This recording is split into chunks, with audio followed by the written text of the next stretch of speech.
Back so punctually. It's going to be my pleasure now to introduce another very distinguished and very dedicated person. Pat Clarke has been involved in disability issues for nearly 30 years, since the birth of his son David. And in Ireland, he's contributed to changes in national legislation in relation to children with Down syndrome in mainstream education. He was president of Down Syndrome Ireland twice. In 1997, he was elected to join the board of the European Down Syndrome Association, and in 2009, he became its president. In 1999, he was co-opted to the board of Down Syndrome International, and he's also been involved with the Council of Europe. What a career, I would say. What an amazing career. I'm going to now give the floor to Pat Clarke.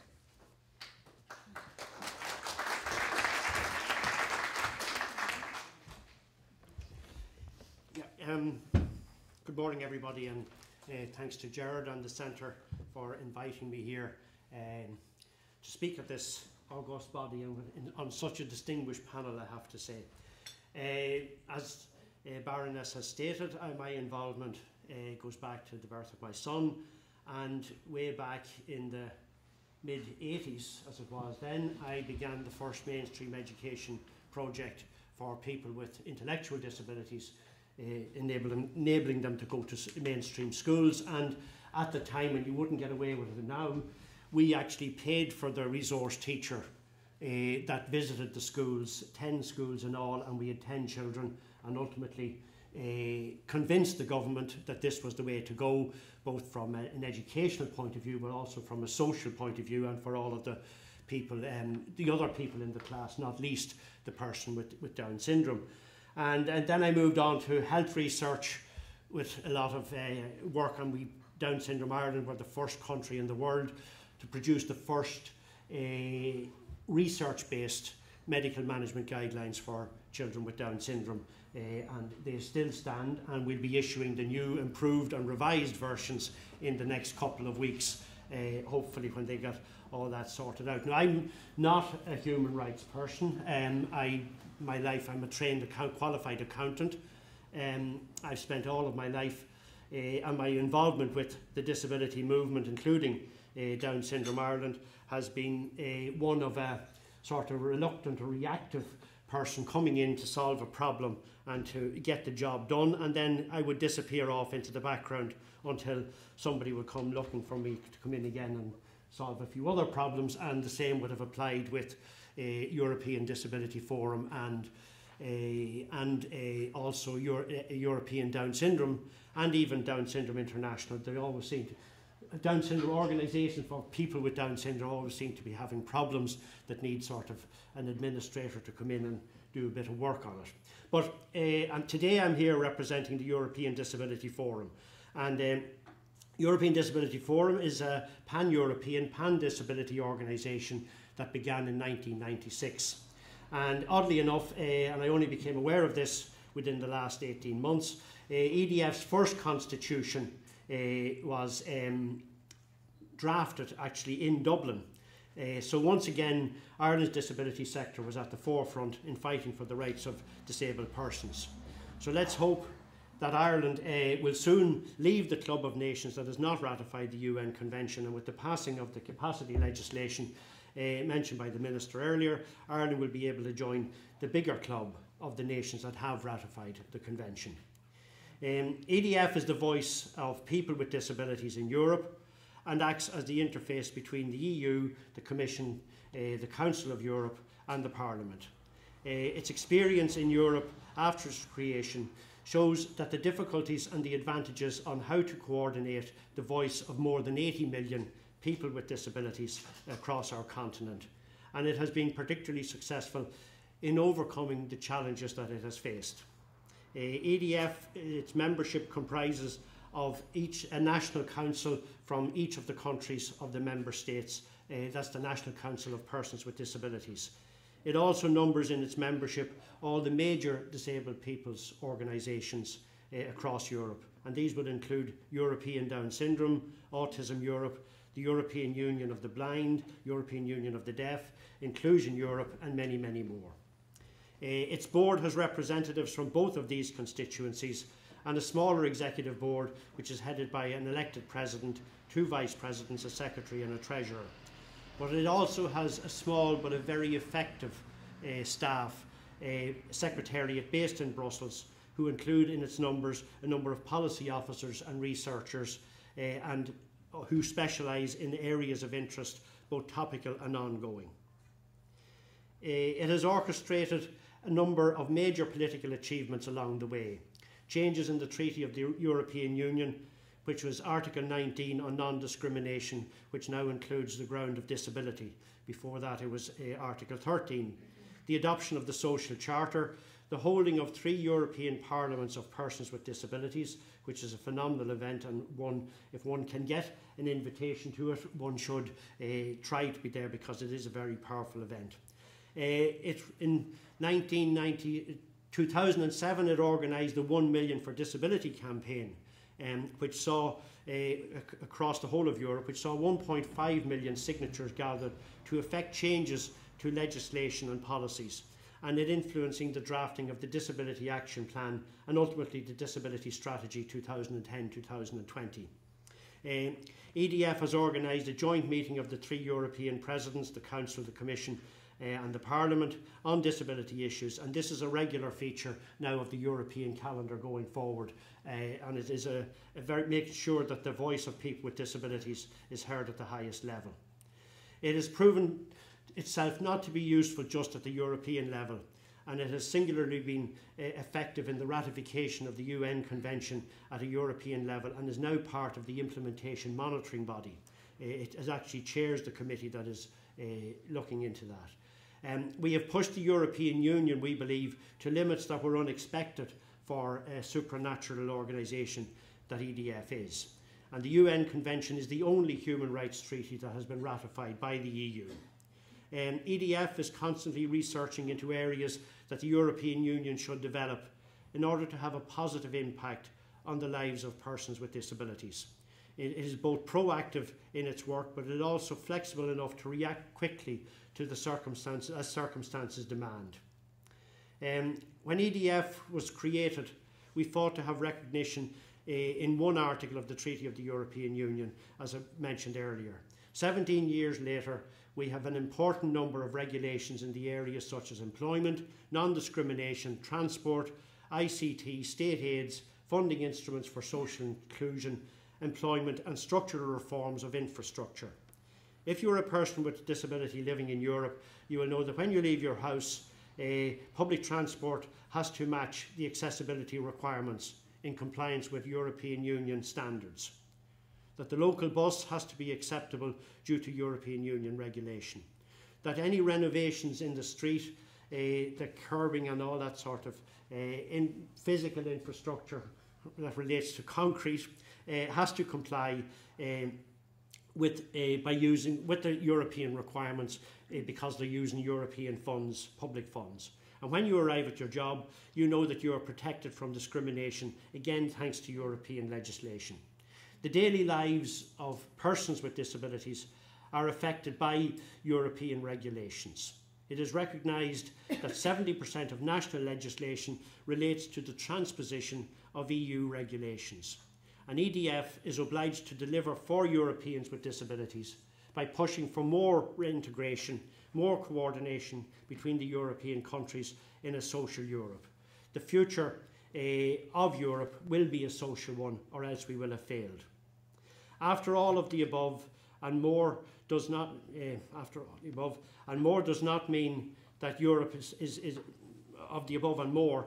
This does not mean that Europe is perfect for persons with disabilities. On the contrary, Europe is very far from being perfect. We still have people living even imprisoned in institutions, and we have problems with the implementations of regulations as mentioned. We still need more regulation for non-discrimination and accessibility, particularly in areas such as education, goods and services. But again, it's down to the implementation of all of those at a local and national level. Political action at an international level is also very important, and EDF has had a long involvement with IDA, the International Disability Alliance. It holds the chair there for at least another week, up until the 30th, and after that it will move to another organisation, but it will continue to be a driving force in the organisation going forward. And it was singularly very active and proactive in the negotiation of the CRPD through IDA at that time, and all the various other bodies that were available at that stage. But more and more, and again as mentioned by Diane earlier, in the globalised world, decisions affecting persons with disabilities, they're taken by supranational organisations, not supranational, the IMF and the World Bank, etc.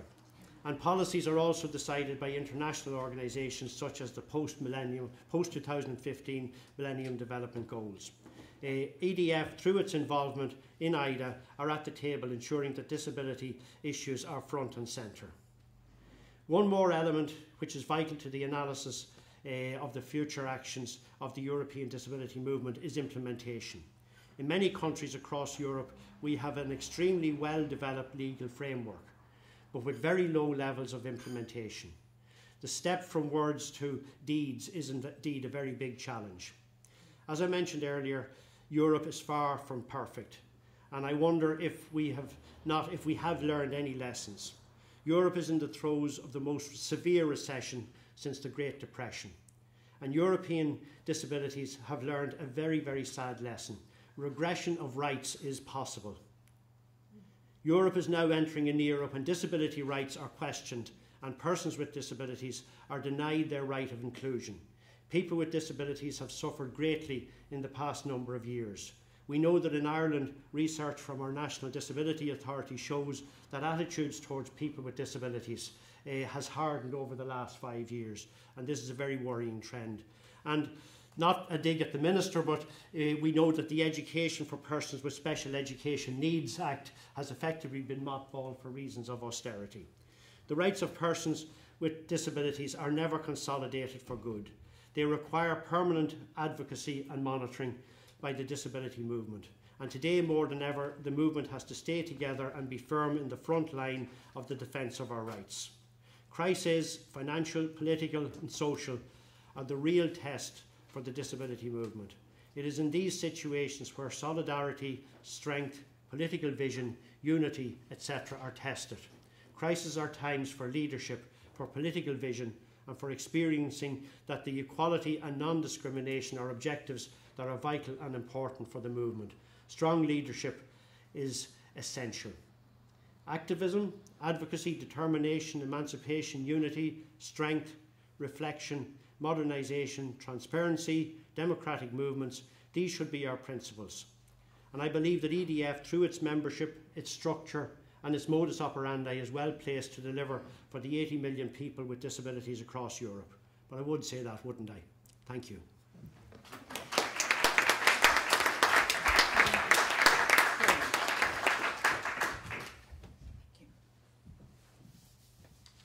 Thank you very much. That was wonderfully clear and very important, particularly important to remind everyone that you fight for rights and you get them, but that's not it. You then start fighting again. Right, we now have a lot of time to spend together. So we have a panel here of extraordinarily distinguished people, and we have out there a large number of more very distinguished people, and there's going to be a conversation. So I hope you're organised to raise points and start a discussion. I don't want to preempt what you want to discuss at this stage, so I think it's open for anything to do with the theme of this morning, which is change. So there's a lady with a microphone, and over to you. And I will try and ensure that as many people as possible can intervene. So maybe speeches from anyone shouldn't be that long. Okay, thank you. Right.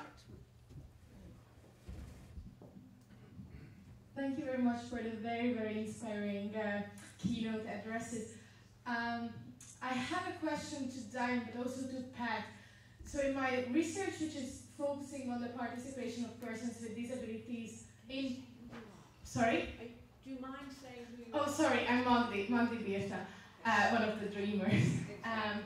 So it's on the participation of persons with disabilities in policy and decision making, and many of the self-advocates raised the issue that actually the strong presence of family organizations somehow makes their voice less heard, and they raised many challenges in this regard. And we have a very good example in Ireland recently, the organization of the National Platform of Self-Advocates, which tries to be an independent organization out of the traditional advocacy groups.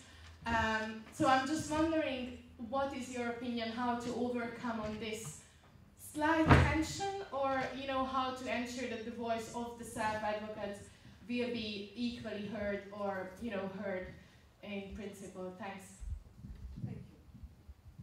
Do we have a mic here, or should we? We'll have to share it. Okay. You'll speak. That is a real issue everywhere, and I think that increasingly the voice of self-advocates is being heard. Very interestingly, there was a conference of states parties to the convention a couple of weeks ago in New York, at which time New Zealand announced that in the next elections, they will be next year, they will be proposing Robert Martin to be a candidate for the committee. And Robert was a member of the Inclusion International Council and was one of the main spokespeople on behalf of people with an intellectual disability during the negotiations of the convention. So I think Robert's presence on the committee could make a big difference. I think that there are a number of issues. First of all, I think the world is changing in many ways, and my perception is that younger families are much more open to recognizing the voices of people who have an intellectual disability than maybe some of us old-timers who are parents have been. And I see a lot more collaboration between organizations that are really actively fighting for true inclusion with self-advocates, whereas the ones where there's tension, the parent organizations tend to be more conservative, in my opinion. But another issue that's really important is that my godson, for example, doesn't use speech. He does live in the one province in Canada where he was able to sign a representation agreement. That's all very good, but as soon as the agreement was signed, his mother turned to me and said, well, how do I involve Jared now in actually making decisions, like, for example, about his money? And those are real challenges, and getting the perspective of people like Jared out there is something that not all self-advocacy organizations do. Robert happens to be someone who's really sensitive to that issue. One of his jobs in New Zealand was training staff how to work with people who had more significant disabilities and being able to elicit opinions from them. But I think that the tension is on both sides, because families of people who don't use traditional means of communication, and they are a large group of people, are very concerned that self-advocate groups of people who are much more articulate don't represent their sons and daughters as well as they do. So it's an ongoing tension. Pat, do you want to? Yeah, and I know that Maggie has been involved with European Down syndrome projects, particularly in the area of political and public life.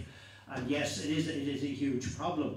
The big problem we face in Ireland is a level of parent apathy, and because they tend to ignore the whole problem for their child with an intellectual disability, and they are not prepared.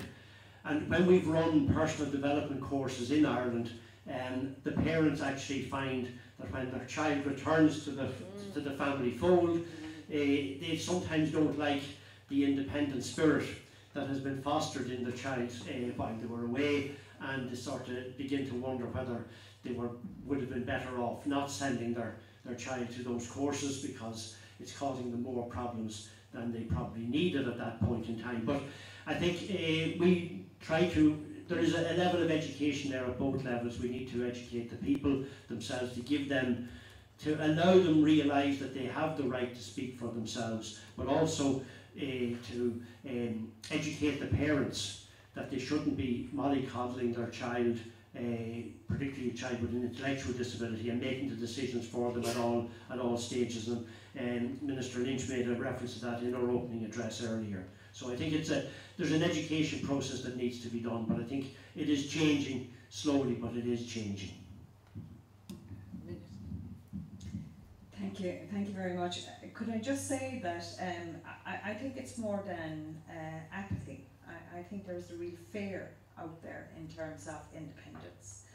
And you know, I often use the term that in Ireland, for years, and for very good reason and very well-meaning people, that we had this expression that I looked into my heart and I decided what's best for you.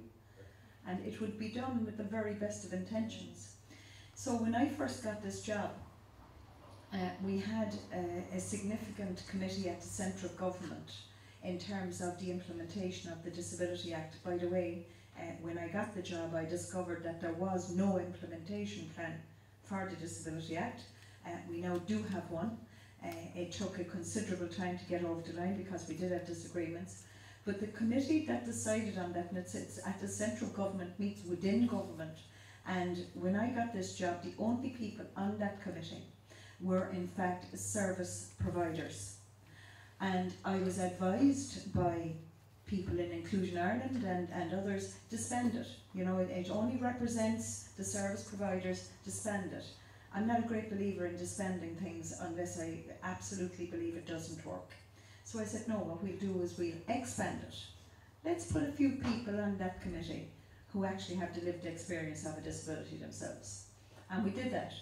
And we put people with an intellectual disability on as well, as just one of the stakeholders. But we didn't put one on, we put two, because we were told, and our experience tells us, that people with an intellectual disability actually can be quite isolated and in fact feel that they're not being listened to, and very difficult for them as well at times to actually report back to their, you know, sponsoring organisation. So it is easier when two people are there and they can remember what the other person doesn't. So now we have two people. And we have people with a physical disability, we have autism represented, we have all of that right around the table. So, you know, there is a real fear out there. I was speaking at Inclusion Ireland's conference recently, and I was talking about capacity legislation in much more detail than what I spoke about here today, because I know that you're very much aware of it and you know what's intended.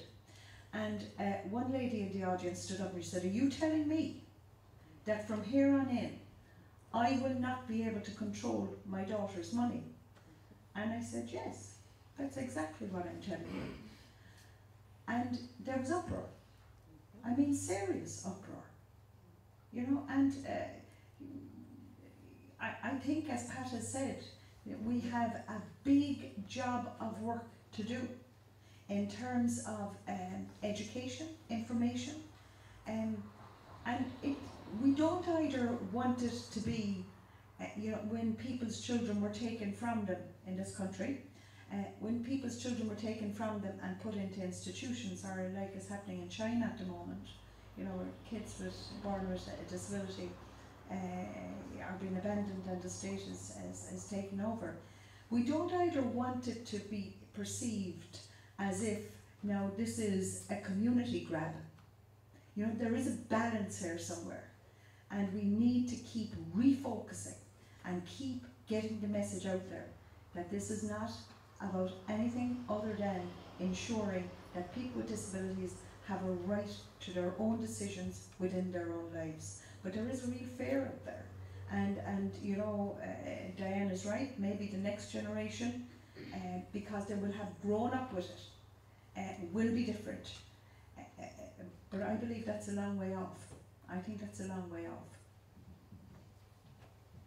Thank you.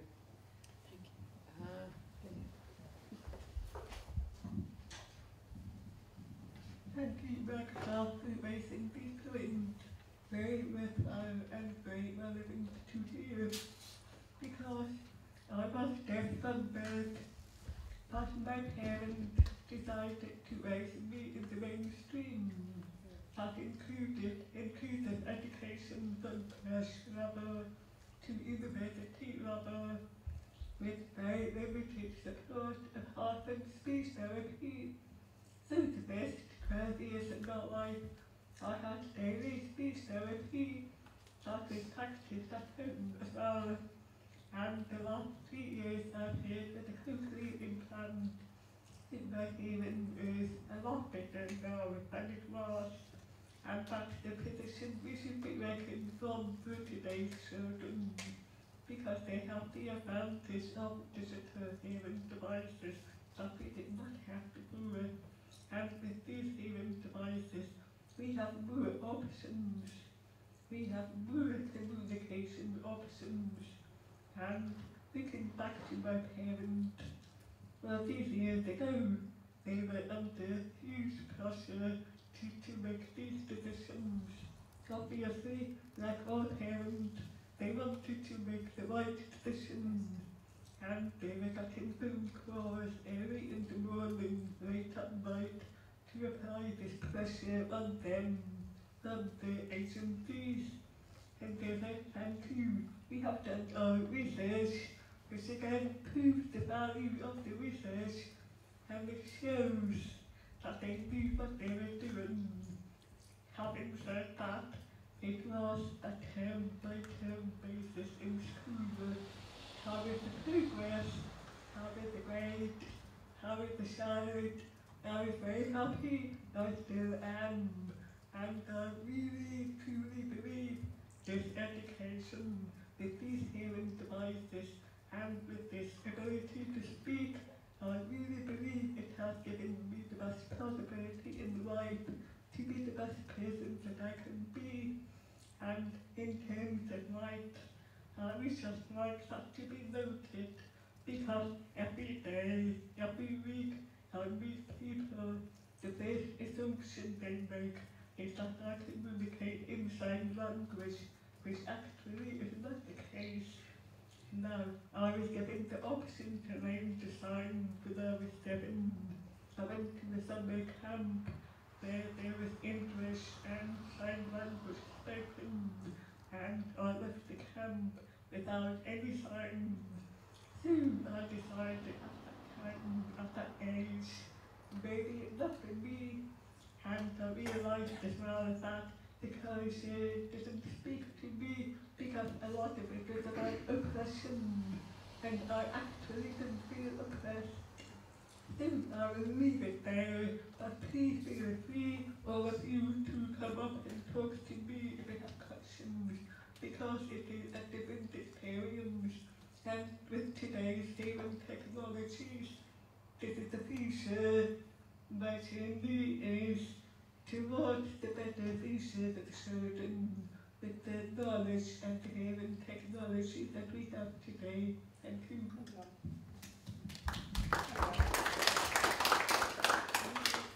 There is microphone.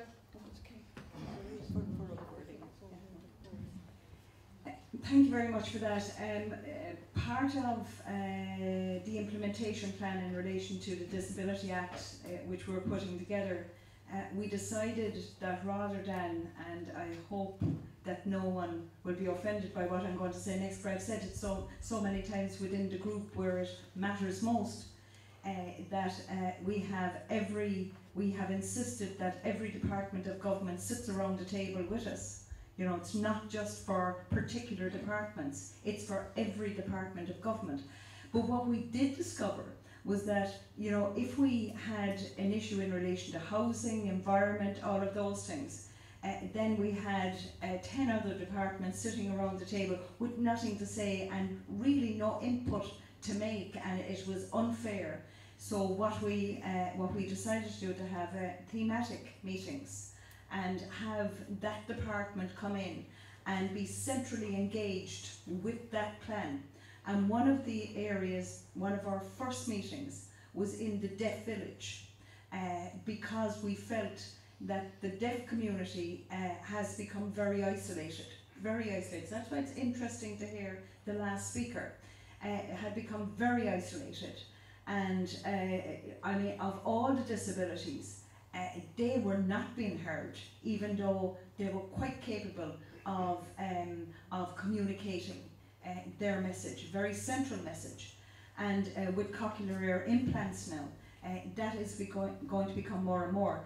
But there is now a whole issue growing up, I think particularly in the United Kingdom, and I say that United Kingdom, we usually call it England in its entirety.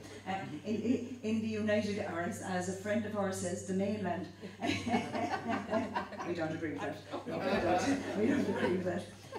But there is a whole political debate going on now, and I'm interested in it because it's an area of my responsibility, around the deaf community, saying that being deaf is a culture, and that they don't want the people that are born deaf, and I'm assuming to deaf parents as well, that they in fact do not want the whole cochlear ear implant to be there for children of a very young age. So you know, I think there are difficulties as well along the way. It's not all smooth sailing, and the technology, whereas it's an enormous advantage, you know, there will be difficulties as well for us along the way. Yes, please. Thank you. Last year's UNICEF annual report, The State of the World's Children, focused on children with disabilities, and I was asked to write one of the background papers on families of children with disabilities.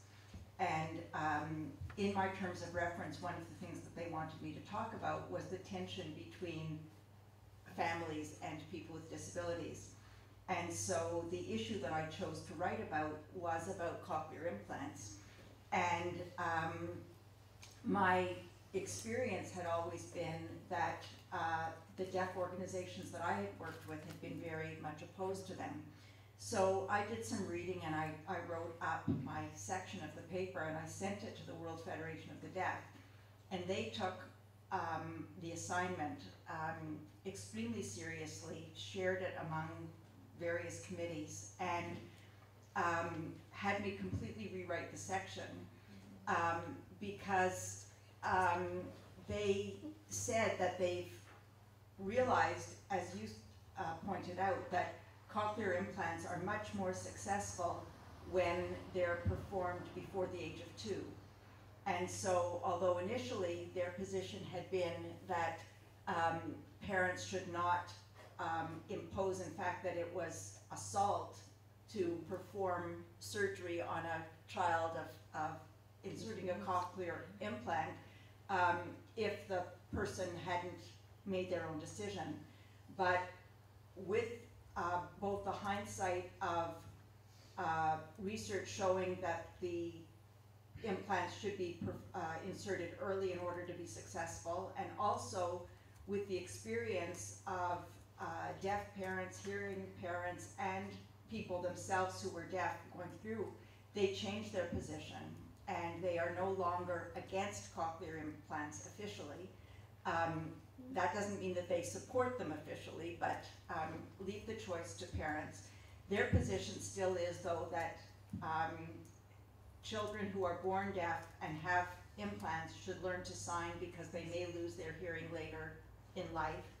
And so that's one whole issue. The other issue that you touched on, though, is that of being included in school, which is still a very contentious issue within the deaf community. And my perception of that is that very few people have had what you had, which was getting support in the regular system. That mostly what happens for students who are deaf is that they're dumped into a regular class where they have no way to communicate.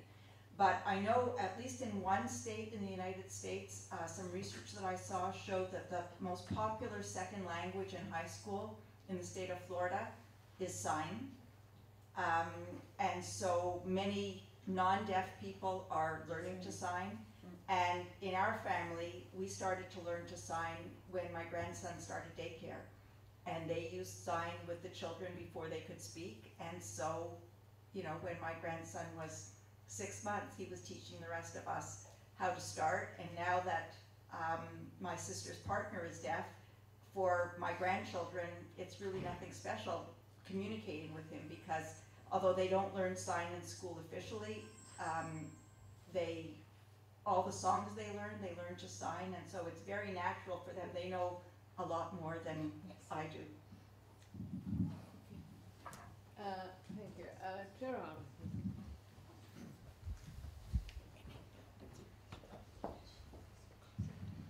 Thanks, Ellie. I apologise for taking the floor again, I really shouldn't. But I can't resist having great civil society people on the podium, as well as great government and parliamentarians on the podium. And this has always fascinated me. I mean, the change in an area like disability is so profound and so structural. It really amounts to rolling back decades, if not hundreds of years, of assumptions and prejudice and so forth. And there's great research from the UK I find fascinating that shows that senior civil servants will innovate once in their lives, once in their careers, maybe twice. And it's very interesting to me, the relationship then between research and change, because we can have brilliant arguments, incontrovertibly put together, pointing in a certain direction, and yet, as Diane will know, that doesn't necessarily even bring you to first base. Sometimes it does, and you'd be amazed, and sometimes, mostly it doesn't. So I'm really interested, because from Diane and Pat's point of view, how do you enter the headspace of the politicians and the senior policy gatekeepers to try and get that jump spark connection going? And likewise, on the other side of the fence, politicians, naturally, and I would do it myself if I were in your shoes, are looking to the next election. You want to make a name for yourself, preferably with your constituents, to get re-elected, but you might be willing to make a name for yourself nationally, provided the risks are minimal.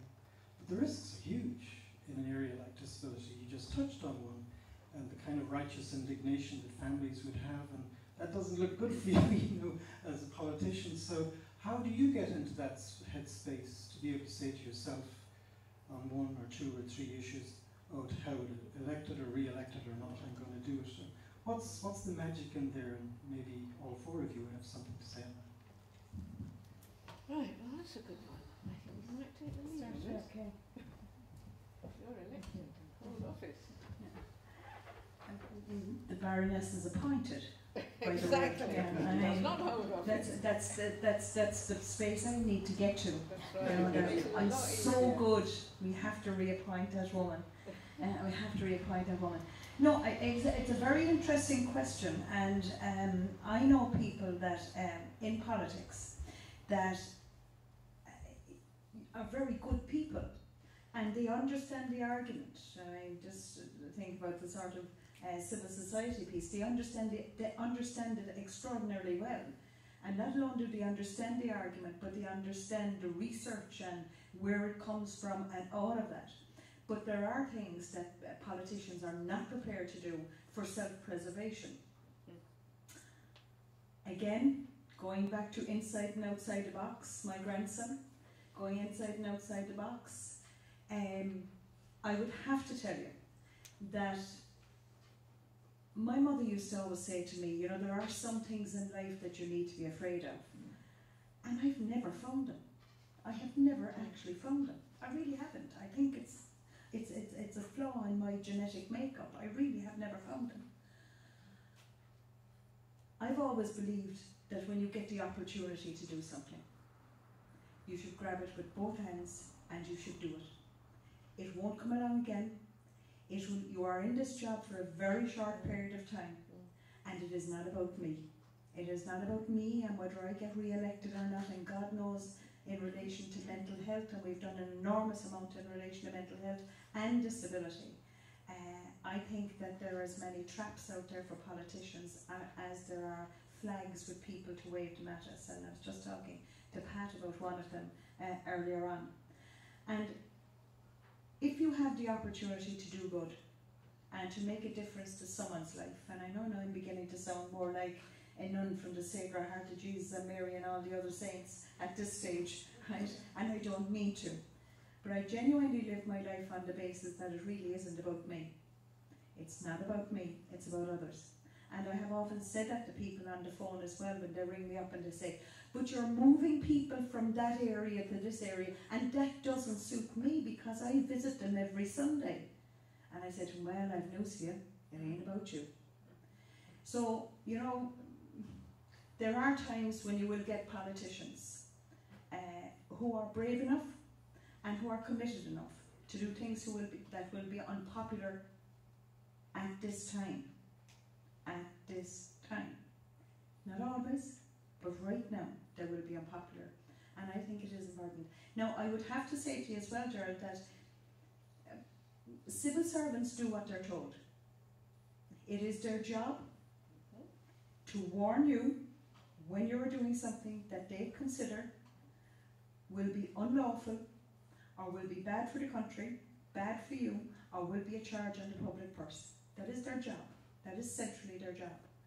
But I have never found them to walk in and say, I'm not doing that because I don't believe in it and I don't want to do it. I have never ever come across a civil servant that did that. They will do exactly what you want them to do. They will try and persuade you that there's a better way to do it, but they will do what politicians want them to do. And I always find it very disingenuous of politicians to actually blame civil servants. I think it's disingenuous because they are simply carrying out your wishes and your policy direction, and you should be very conscious of that. So I think there are more good politicians than bad, by the way. That's only standing up for our profession now. I think there are more good politicians than bad, I would have to say that, and I believe that people in the main want to do what's right and they want to do what's reasonable and good for others as well. And for those of you who don't know, at the moment the Labour Party is involved in a leadership race, right? Seems to be a foregone conclusion as to who's going to get it, and as soon as that happens, which will be the 4th of July, there will be a reshuffle. You know what a reshuffle is? Yes, it's crystal knocked for politicians. And not certain whether we'll all be in the same position or not. But sure, that's good for us as well.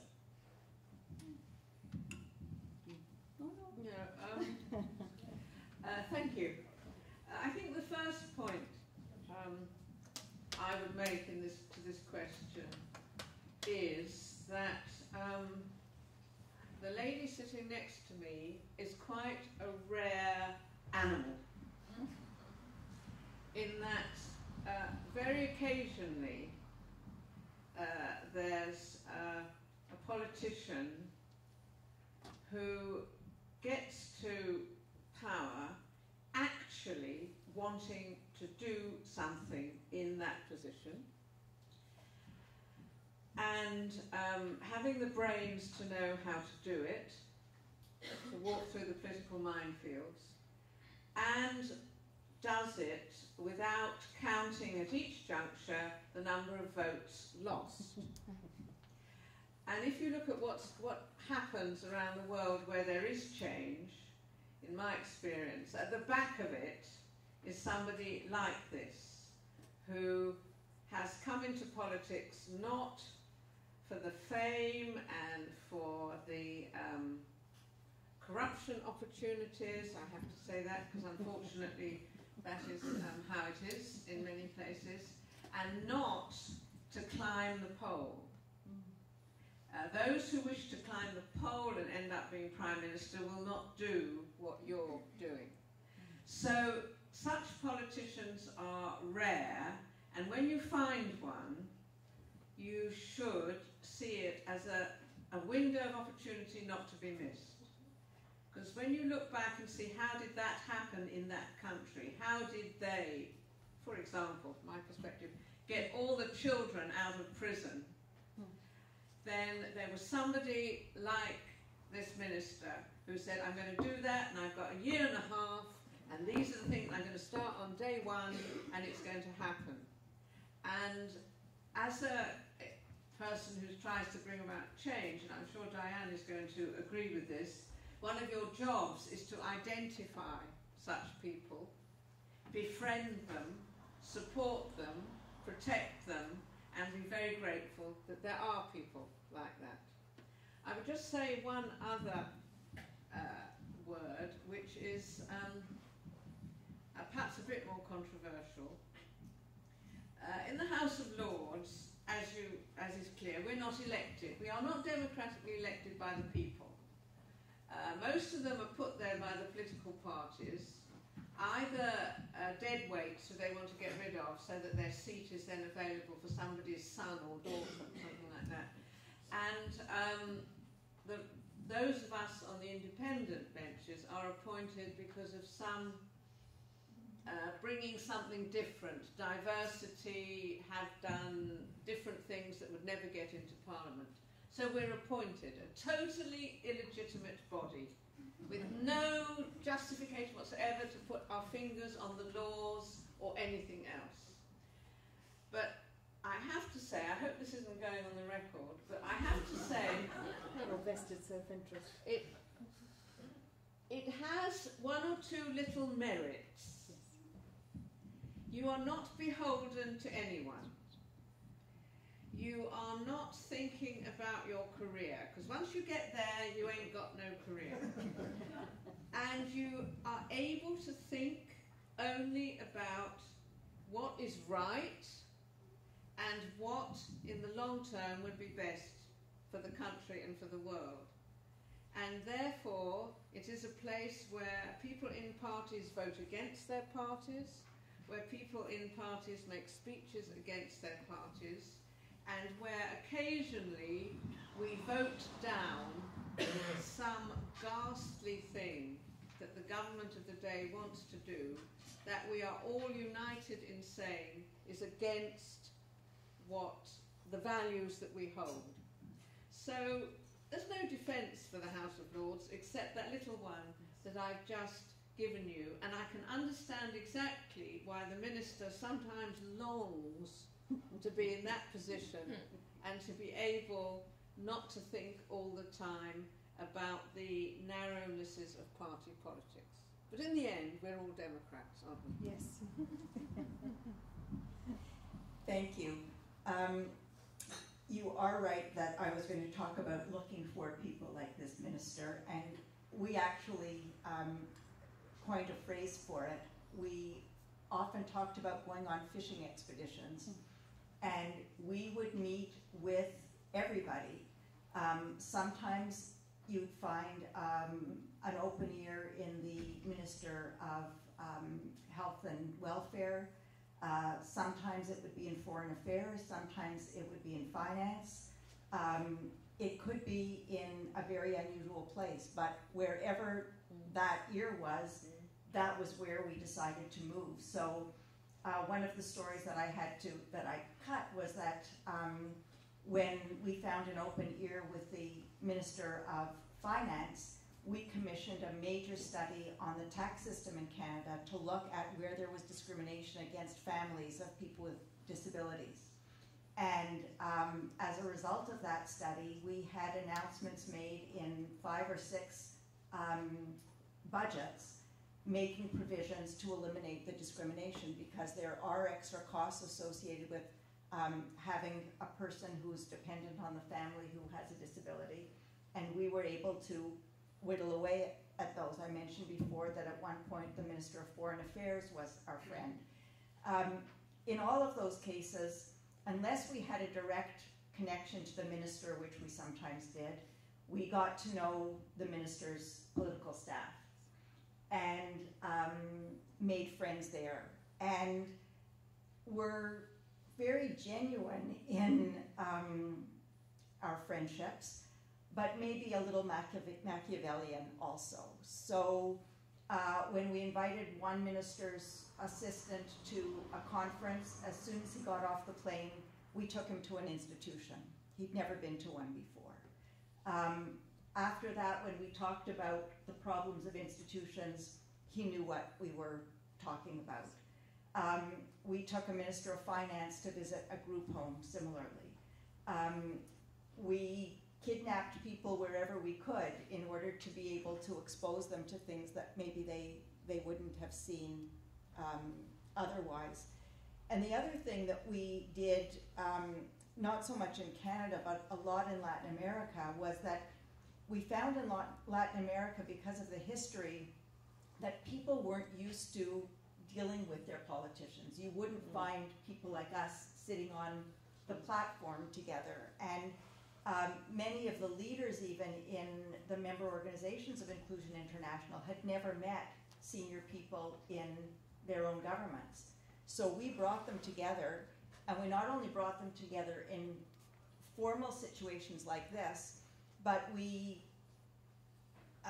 involved them in social situations. So, you know, the barbecue tomorrow night would be a perfect example. If everyone was attending a conference together, we managed to get the minister there, it would be the first time that he would get to hear from, it was he in Latin America. Yes. You know, he would get to hear from people firsthand, and it was the first chance that people had to meet politicians. And just the last example is that for senior bureaucrats too, they often don't recognize the results of the policies that they carry out. And I was involved in a training last year organized by the Roar Institute of senior politicians in the province of New Brunswick. And we brought in some families and people with disabilities to talk about their experiences. And one woman who has 4 children, the youngest of whom has Down syndrome and has a lot of challenging behavior. She also, she and her husband provide support for her adult brother and sister. And she talked about what their life was like and some of the things that they dealt with, and the fact that they had been turned down for transportation to school for their young son because she and her husband both had jobs, and the department didn't think it was necessary. And in the room, one of the participants, a senior official in the transportation department, spoke up and said, "I'm the one who turned you down, and I had no idea what your life was really like. You know, on paper, you were a 2-income family, and he was never going to make a decision like that again." So I think, you know, real stories from people about the impact of policy on day-to-day lives is really important. Pat, do you mind if I just... Just one other thing that I should say for politicians, that fair is a great motivator, you know. And I keep saying to people that there's nothing like the guillotine to focus the mind. And we managed, from the 1st of November last year, we managed to get a HIQA, which is Health and Quality Inspections, into settings where people with disabilities live. And when the first thing I did when I got this job was I spoke at an Inclusion Ireland conference, the very first week. And I remember being asked, give me 3, I said the only thing I would do in the 4 areas that I have responsibility for, that I would pick 3 priorities. I'm not going to pick 10, I'm not going to change the world entirely, I'm going to pick 3 priorities. And they said, right, what are the things you're going to do? And I said, we're going to have inspections in relation to people with disability, we're going to have capacity legislation, and we're going to look at reconfiguring services in terms of personalised service plans for people with disabilities. And as I was leaving the platform, the organiser of the conference said to me, "You will never do that. into my ear. You will never do that. So we have the three of those things and now in place. But what I'm talking about, fair on politicians, and you really need to understand this if you're going to be lobbying in the future, is that the way I got the inspectorate in relation to disability services was there were 6 elderly women died of influenza in a care home last year, no, the year before. And I'm not certain that any of the women would have survived had there been an early warning system. But the early warning system didn't kick in, even if it were there, and 6 unfortunate women died. And the Taoiseach called us all to a meeting, a subcommittee of health, and he was berating the Department of Health in relation to this happening because it was headlines, and you know, politicians don't like headlines and blah blah blah, or they don't like bad headlines, blah blah blah and all the rest of it. And he says, and he looked at me and he said, and you're responsible, he says, for older people. I said, I am, that's true, I said. And I said, if you think that's bad, I said, wait till you see what we're going to find when we go into homes where people with disabilities are. And he sat back in the chair and he says, what do you mean? And I said, well, you know, we haven't looked there for 60 years. I'm sure that what we're going to find will be worse because care homes are inspected by HICWA. And what can we do about it? Well, I said, we can have inspections. Let's get HICWA in there. You have it, he said. And you know, as I was listening to Diane about seizing opportunities, and it is all about seizing opportunities. And again, that met with resistance because it costs. It costs money. But what's the cost in terms of quality of life? What is the cost? So, you know, fair is good for politicians. I'll be brief, I think. EDF, at a European level, EDF would be, I believe, would be particularly good at negotiating its way around the Commission and the Parliament, and I think it has the ear of pretty much everybody who would be of influence in there, and they've been particularly innovative in setting up, when way back in the early stages of its existence, the disability intergroup, and getting a lot of MEPs involved in that at different levels. But it also uses that influence, or uses its national council influence, to get in at using its members to get in touch with their MEPs, their local national MEPs at a European level, and sort of using them to open further doors for them. And particularly where there's a commissioner or whatever it is from a particular country, they're very good at making sure that they will get sort of somebody from that person's national organisation involved and working its way through all of that. So I think that they're very good at that level, at the European level. At a national level, and again, I don't want to be sort of maybe not arguing against the Minister here this morning, but I do believe that there are very good politicians out there, and they would like to give, and even where they are presented with a good and valid reason for doing something, there is also, and maybe without sort of running down civil servants, but they may well be doing their job, but it always seems that when you think you've convinced the Minister to go a certain route, and they say they're fully in agreement with it, and then they come back and say, sorry, we can't do that, or otherwise, be it budgetary, be it whatever, I would have a few specifics in mind in that regard. But again, going back to a very recent one, was the medical card. We had a meeting with Minister O'Reilly, the Minister for Health, on a Friday afternoon, and by Tuesday we were being told by said civil servants that they couldn't do it, and it required another cabinet meeting to get the thing, but it ultimately got sorted. But it's just that differentiation between where is the blockage, and maybe they're just doing their job. But I think when a decision is made, I think they should run with it to the best of their ability, and they should find ways about making sure that what the ministers do agree to have them actioned. Thank you. Right. We have a lady.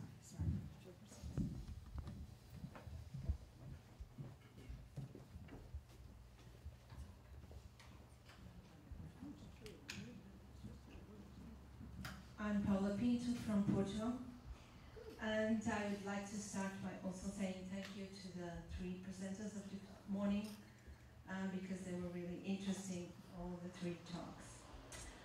I want to say that I like very much the title of this project, Dream, and in fact I was telling Diane, we have a very good poem in Portuguese that says that quando homem sonha, o mundo pula e avança, which means when someone dreams, the world jumps and moves on.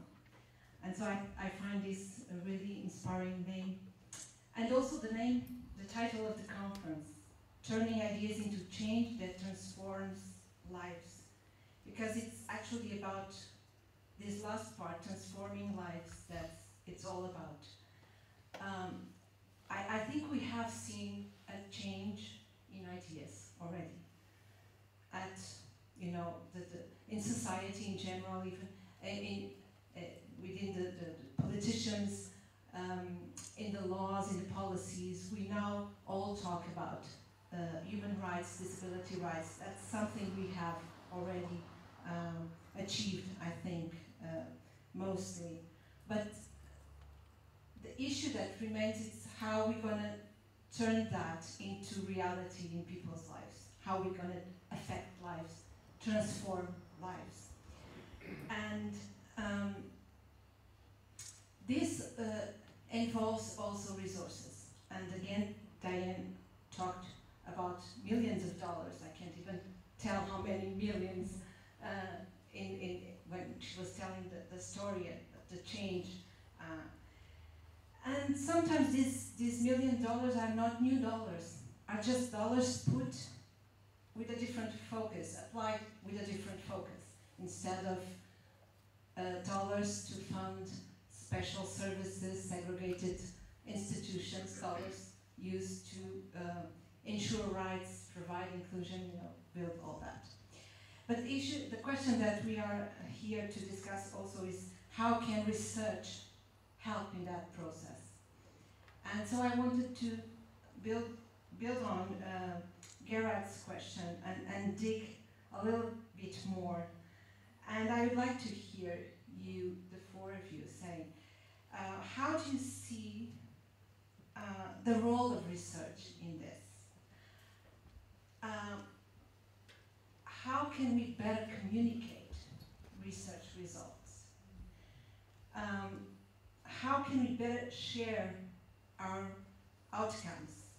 What kind of research is it needed? Sometimes we hear that, we have to have big numbers because that's what impresses people, when we say that 80% are out of school or out of employment.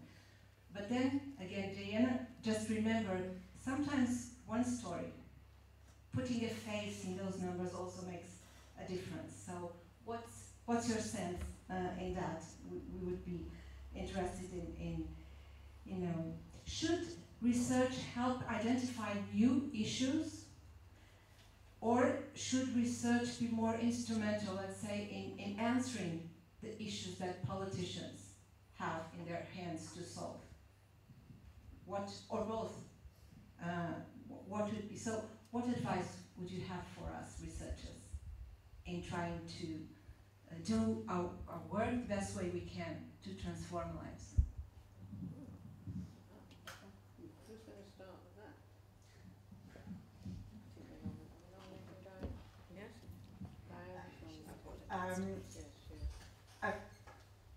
One answer, I think, is, I think innovation is definitely important. Finding the areas that haven't been explored yet.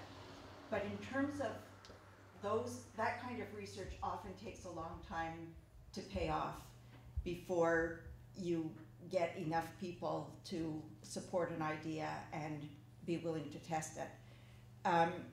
One thing that I learned from Marcia Rioux when she was director of the Rohr Institute when I was executive vice president of CACL was the importance of doing research on whatever the current issues were that our government was dealing with. for the general population.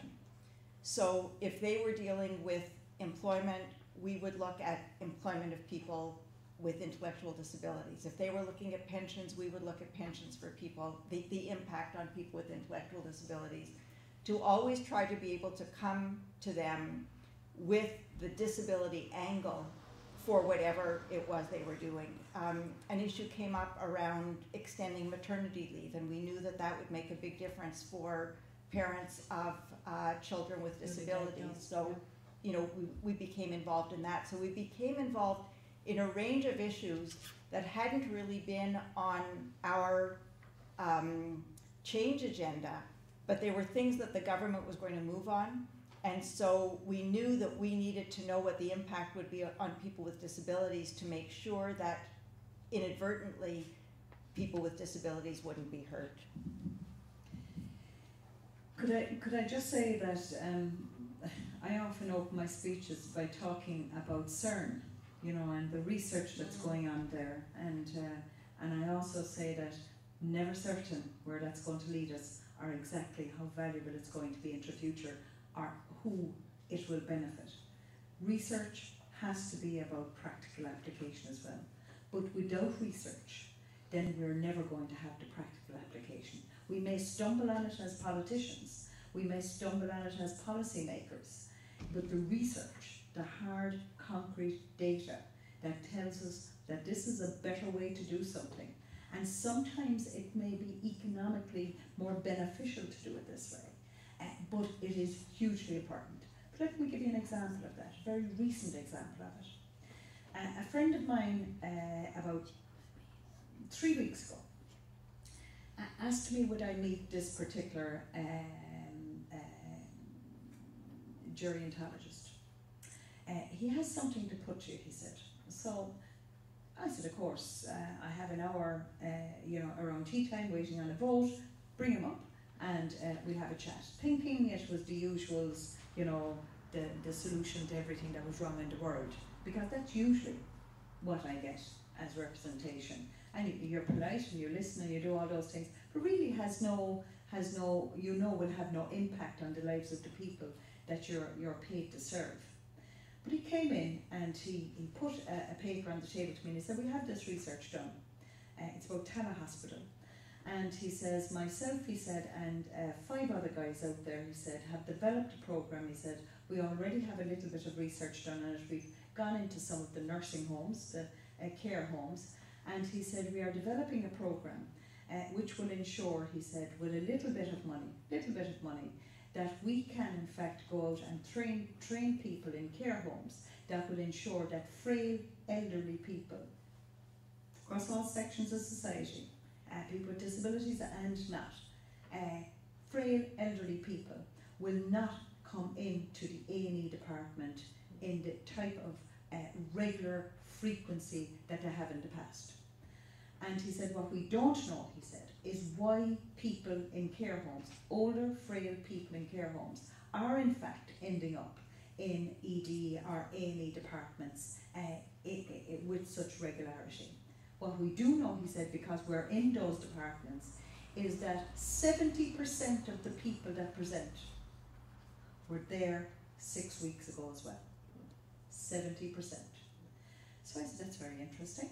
It's exactly what we want, the type of chaos that you have in ever, and I don't believe that there's anyone immune from it, except maybe France, best health service in the world. I'll tell you the story about how they nearly killed me some other time. But no, you know the chaos of emergency departments. Can you imagine being slightly confused, or even very confused, and going in there with an underlying condition? Can you imagine that? Can you imagine that? Because I can't, but I can only imagine that it's not a good experience. So the following, that was on a Wednesday, the following Tuesday I had set up a meeting, which is, I'm only making this point not for you at all now, I'm making this point for Pat, by the way. I'm not looking at him, but I'm making the point for him, right? The following Tuesday I had set up a meeting with the Secretary General of the Department of Health, the woman that runs the acute hospital section for us, and the woman that runs the SU, which is the unit that deals with overcrowding in acute hospitals and how to solve problems. And we brought all these people together. And they are now gone off to put together a proposal to ensure that one geriatrician, one experienced nurse practitioner, and one administrative staff, right, will put together a programme that will go out to 6 care homes in the Dublin area to teach them how not to be afraid of elderly, frail people becoming ill in their homes, and not to be afraid of treating them there and then, as you would in your own home. You know, this notion that, so I think that type of research, that practical application of research, and when it does meet the ear of someone that says, that's very interesting, I think we can do something about that, then I think you can move it, Pat. You just met the wrong minister, that was your problem. We can, I know. we can move things very quickly, and that will happen. And it is something that when you have an evaluation of that, and I think this is where we fall down, Jared, on the whole research thing. I think you can have the practical application, you can have the input, you can have all those things, and then all of a sudden it has to be evaluated. And a year later, well, what happened to that? Well, the evaluation told us that we should have continued, but the money is gone now. So, you know, we do need to do the evaluation. I think if I were a researcher, I would be doing the evaluation as the project is in place. And that's not impossible. I'm no researcher, but even I know that's not impossible. And the evaluation has to take place while the process is continuing. And I think that we can do things very practical and in a very timely manner that will make all our lives better. Thank you. Thank you, Minister. No, I won't add, I have nothing much more to add to that. I would just think that, and I know Diane mentioned that we should be looking at innovative and new areas of research. I think there's a lot that we can build on existing research, which is a lot of the work that we would do in Down Syndrome Ireland and at a European level. We get something so far and then it needs to be expanded to the next level. So we are never finished. I think there is always an incremental, we're always going to learn new and better ways. So I don't think we should just start looking for a whole new area. I think there's a lot of work to be done on existing areas. I think they have to be practical, and I think the more research that is done, the better informed we are in terms of dealing with the problems and in terms of meeting with the ministers. And I know that Minister Lynch here is one of the better ministers in Ireland, not but certainly I've had no, he says the few that I've met have not been very receptive, but I do know that Minister Lynch is. Thanks, Pat. We've got 2.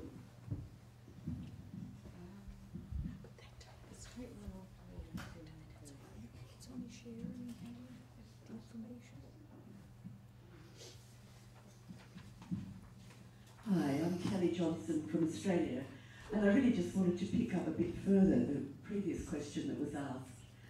I've recently returned to my own country after about 6 years living in the UK and in Ireland, and it seems to me there is a huge issue. One of the things around research and the way in which it gets used.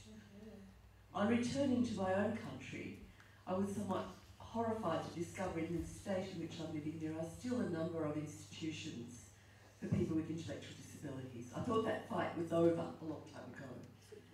What worries me is that although there's about 30 years of research, in some of which I've been heavily involved, which talks about institutional closure and the kind of good lives people might live in the community, in fact our government is just repeating the same mistakes that were made 30 years ago in closing institutions. So it's group homes for everybody, it's kind of separation from people that people might know, with little impact in terms of the quality of lives that people might lead, much more emphasis on bricks and mortar.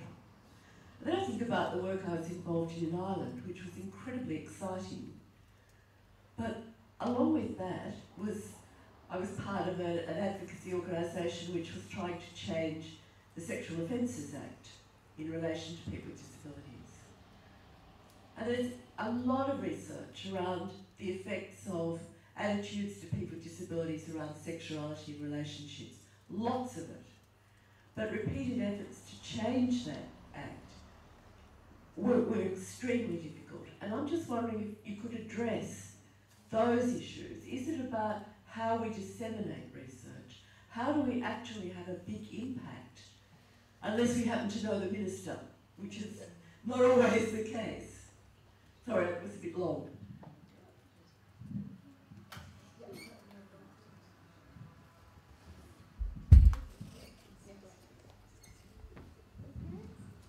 Could I just tell you that we still have some people in institutions in Ireland as well. I don't want to be sort of portraying us as you know, all things perfect. We're not. But the difficulty, and I have this discussion with people now and again, is that when, for instance, it comes to the enactment of the capacity legislation, and when we're serious about allowing people choice about their lives, you know, it worries me that some people, not everyone else, but some people may choose to live in an institution, or the institution they have always lived in, or may choose to live with the friends they have made. And I think that's particularly relevant when it comes, for instance, to the deaf community. That the isolation of deafness, I think, is more isolating than any other disability. I really do. And I can understand their wish to live in a community where their peers are, where they can communicate easily, and where the interests are the same. And I understand that. I really do understand it. But the difficulty is that I think Ginio are doing extraordinary work in that whole area about getting people ready for community living and ensuring that the types of supports that are necessary, and for people not to be afraid. You know, people that are very vulnerable, not to have a fear about having to interact in the wider community is something we have to address as well. You know, again, I come back to the point, you know, I looked into my heart and I decided what's best for you. You know, in making that decision of the big wide open world and the greater opportunities, I don't want that to be my choice for you as much as keeping you closeted and protected was my choice for you. I think we genuinely have to make that crossover and ensure that it is a genuine choice made with all of the information and all of the supports. In relation to the Sexual Offences Act, we were seriously contemplating dealing with that within the capacity legislation until we were advised not to, that you were far better off to mainstream it within the Sexual Offences Act, and that is being done. That is one of the pieces of legislation that the cross-departmental group are actually looking at, and that will be done. I can tell you that now, that will be done. Because I think the concept, and we all know that there are degrees of, even when it comes to intellectual disability, there are degrees, and the notion that just because someone somewhere determines that you lack capacity, that you cannot give, for instance, evidence in a court case where you are the victim, and are quite capable of identifying and articulating what happened to you, is ridiculous, especially when it comes to sexual assault. And as we know, that young women and young men who are very vulnerable with intellectual disability are sometimes, you know, are targeted, and we need to be very conscious of that. And I think we're sometimes not, because our own natural instinct is to have this protective instinct, but not everyone is the same. Well, we could be here all day. A couple of things. First, after a morning of complete agreement, I will disagree with the minister on one thing, and that is about giving people choice to remain in an institution. I think as long as institutions exist, they will be magnets for people, and people will be found to fill them up, and for governments. And I would say if there are, I mean, we went through this when we were closing institutions. We did not move out first the people who were least anxious to go. We started with the people who most wanted to leave. But when it got down to the last few people, we weren't going to keep the institution open for them. So we had to find a way to provide support to them in the best way possible. But as long as the institution is open, it will be full. A second issue relating to the question from Australia that I don't know how other people here who are not from Europe feel when they come to Europe, but the EU offers so much advantage to civil society in Europe that we don't have in the rest of the world. So a lot of the strength of the European Disability Forum comes from the fact that the European Disability Forum is largely funded by the EU. And in other regions where a similar cross-disability voice is needed, there's no funding for it, there's no ability to impact on regional institutions. The fact also that there were certain requirements for accession to the EU placed on many countries that related to human rights and to people with disabilities in particular led to studies on institutions across Europe, which again added, I know that they haven't all had the impact we want them to have, but it's a huge, huge advantage over what exists in other regions. So I wish I knew how to create similar strength for the disability movement in other regions, but I don't. And in the Americas, for example, where the government of Canada was a huge supporter, they pulled out completely, and that's been a real loss. I just want to comment on, although it was an example, on the sexual assault issue, because we had a similar situation in Canada where even though a perpetrator of a sexual assault had admitted on national television that he had committed the assault, there were no charges laid because the woman who was the victim could not give testimony in court. We changed the Canada Evidence Act to allow people to give testimony even if they couldn't swear an oath, which was the barrier at the beginning. But changing the law was just a part of the picture. We also developed training for police, for Crown prosecutors, and for social workers on how to support people with disabilities if they were victims, witnesses, or accused of crimes. Because just the law alone isn't enough. Great, completely. Right, I think we're going to perhaps take the next two together. Is that all right? My name is Rannveig. I'm from the University of Iceland and I'm a part of the DREAM project. The issue I want to raise has very much to do with the institutions still being around. And in the 60s and 70s, we had, like Diane Ritzler talked about, we had the reform, the institutionalization reform based on the principles of normalization, which sort of took hold as a basis for legislation in most of the world in the 70s. We now have the convention as the sort of rallying point for the next wave of reform, I would say. But, and this is a question for you, Diane. How do you see, or what do you see as the role of normalization today? We still have a lot of institutions, also in Europe, many big institutions in Europe. So how do you see a role for the principles of normalization, or do you see that as an outdated ideology that addressed a different era and that now we can rely on the CLPD to bring us forward into the future and close institutions? Or do you still see a role, and then what kind of a role for normalization?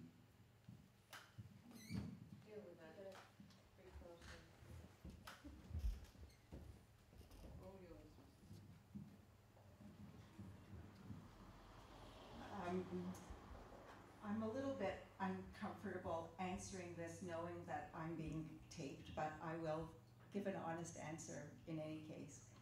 I mean, I think the basis of the principle of normalization holds true. You know, people, just because they happen to have a disability, shouldn't mean that they're subjected to different opportunities in life, to a different pattern of life than what anyone else in society would be entitled to. I think where I have a problem is in thinking that any one ideology is going to be a panacea. I tend to frame a lot of what I talk about in human rights language because I've been so involved in legal processes to embed people's rights in legislation, either nationally or regionally or globally. But I also talk to people who say that the human rights discourse means nothing to families or to many people with intellectual disabilities. What's important to them is relationships and creating loving relationships and having support and friendship and belonging. And so I think, and this is where my public confession comes out, I think that in some ways I was a disappointment to Dr. Wolfensberger because I didn't adhere to the principles of normalization or later of his work on social role valorization as being a panacea. As I've gotten older, I think that there are fewer and fewer panaceas. And as I said when I finished my talk, I don't think the convention's a panacea either, because a legal framework at the global level or even nationally is ultimately not going to affect a family's ability to really include a person as part of the family and to support them and give them the opportunities that they need as they go forward. So I don't think we should be jumping from one ideology to another. I don't think we should be throwing the baby out with the bath. I think we need to take good ideas, and I think it's really healthy in communities and in countries to have people who are pushing different agendas. You know, in Canada, there are some groups that work very much from a human rights framework, and there are others that work very much from a social role valorization framework, and there are others that use other frameworks. I think all of that is good and it's healthy. And I remember at one conference in Canada, we had one of the most famous radio commentators speaking at our conference, and it was a conference at which there was a huge battle between self-advocates and the rest of the world. And I personally was the cause of that debate. I left out the bad parts in my speech earlier, but because it was right after the name change, and I had commissioned a television commercial that used a cartoon that got rid of the word retarded, that crumbled at the end, and the people, the self-advocates at the conference, thought two things were offensive: using a cartoon to portray people with disabilities and even showing the word retarded on the screen. So it became a huge fight. But this radio announcer, when he spoke at the conference, said that what he saw there was the good fighting the good. And I think we can't afford that. We can't have, you know, people who are all trying to achieve ultimately the same goal fighting each other. We've got to find ways to make room for people to use different approaches and different arguments, because one argument is going to work with this minister, a very different argument may work with another minister, and one disability organization is going to have success one place and another one's going to have success somewhere else. So I think we just need to keep all the good ideas we can find. Yeah. We have last question from Professor Case.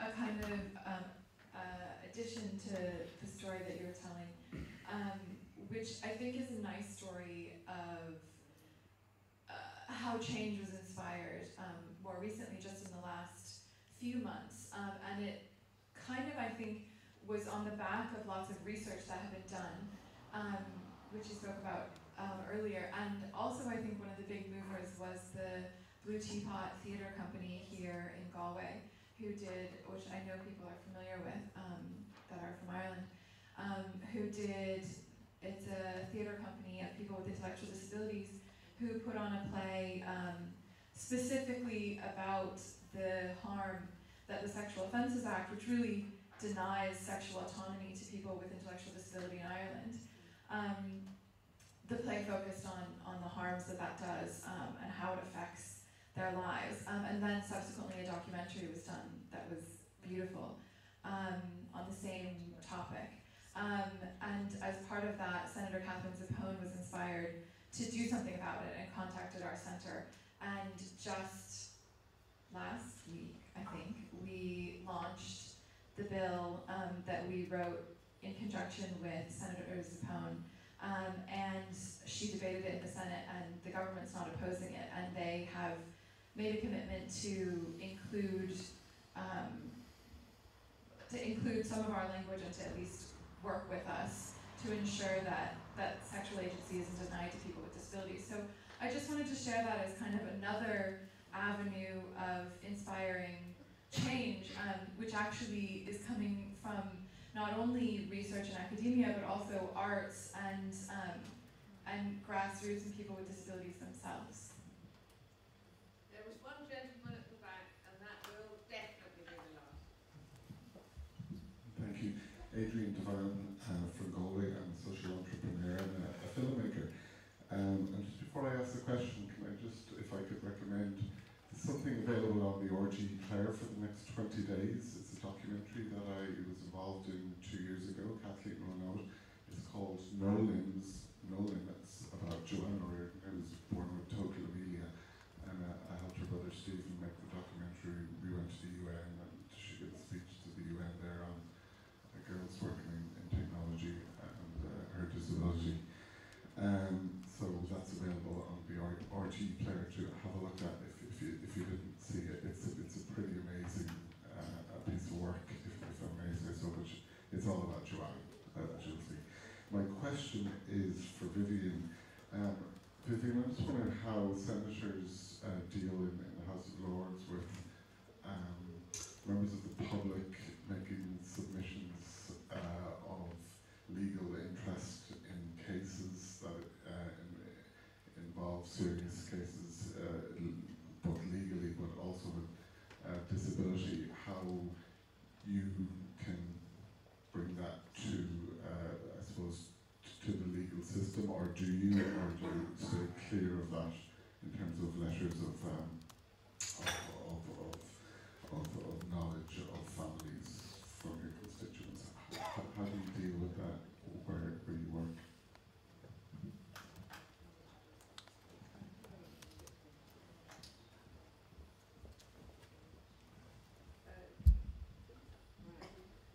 Thank you for the question. The answer won't be very inspiring in the sense that I don't have constituents. However, what we do in the House of Lords all the time is introduce amendments to all the legislation that comes through. And a lot of these amendments arise from substantial briefing efforts and work by civil society, or by a family, one family, or by a group of people.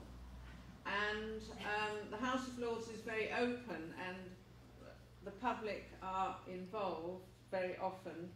And a lot of the amendments that go through, and which are eventually accepted by the House of Commons, come from the sort of outside advice, pressure, discussion, several meetings, draftings and redraftings that are not from us, but come from people outside. So that's probably a different way from the way you do it. but that is the way that, one of the ways that the House of Lords actually contributes, because I don't think that happens in the House of Commons, is to bring in those sort of forgotten things, or things that people feel very strongly about, but which have not yet caught political attention. So you will find, if you look at all the amendments that are tabled, and we table thousands of amendments in a year, a lot of them have that sort of origin. So I hope that's a reasonable answer. And on that note, I'm going to ask our speakers, give our speakers each 1 to 2 minutes to say anything they feel they need to say, and then I will end up with a few thanks and things like that. No, I mean, it's been great being on this panel here this morning and to listening to all the questions and comments from the floor.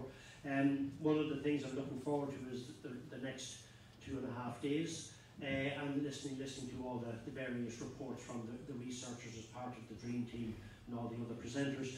I think it gives me a level of optimism both at a European and at a national level. So I look forward to that. Optimism, I think, is certainly, I'm an optimistic person, so it is my watchword for the future.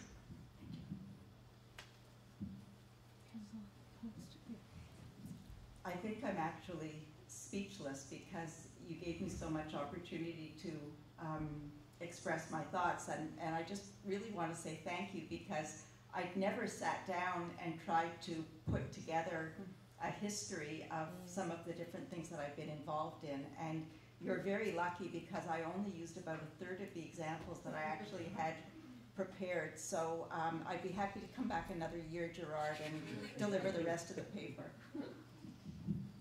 And I'm always available to go to Canada.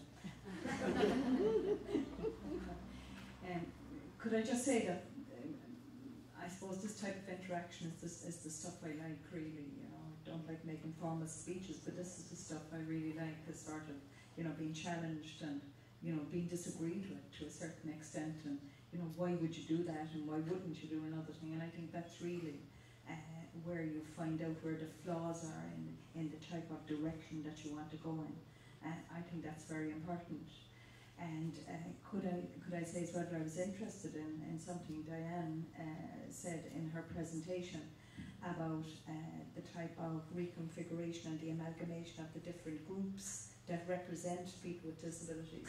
And I think that's a piece of work that we have to do into the future. I do believe that there are common trends, no matter what the disability is, that there are common pieces of work that will serve everyone, no matter what the disability is.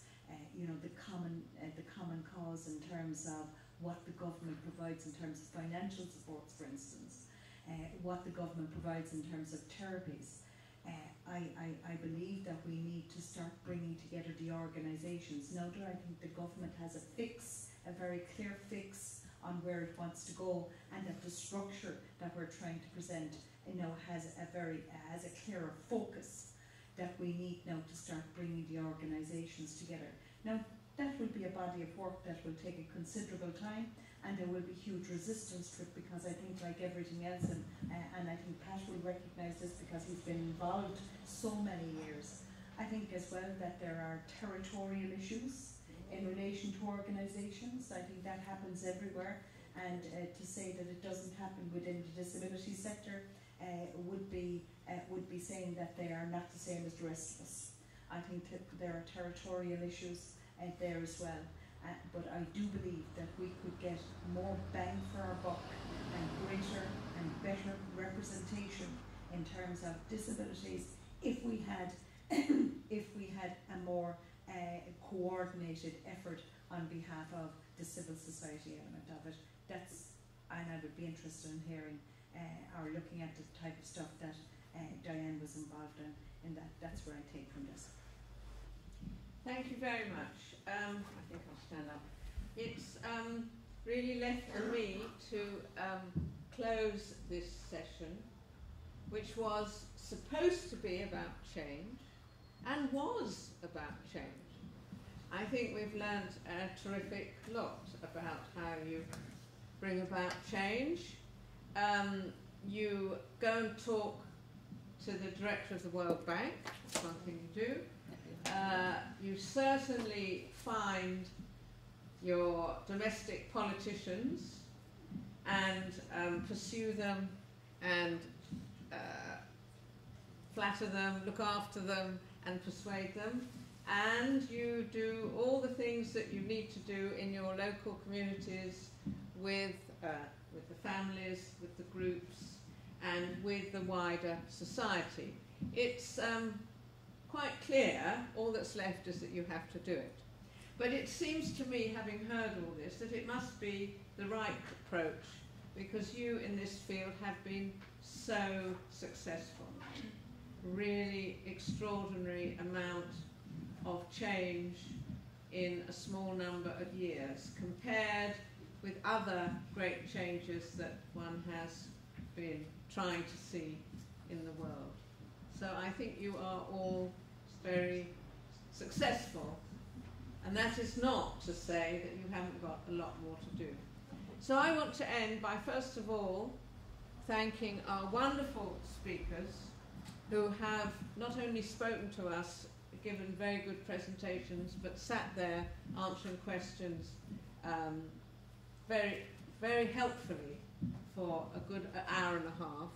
But I think we would want to thank you out there for your contributions, your questions, the fact that nobody went to sleep, nobody started downloading their messages, nobody did any of the things that people do when they're not interested, and I could tell that we are all joined together here in a very, we all know what it is we need to do, and there's a great terrific sense of unity here, which I think is very impressive.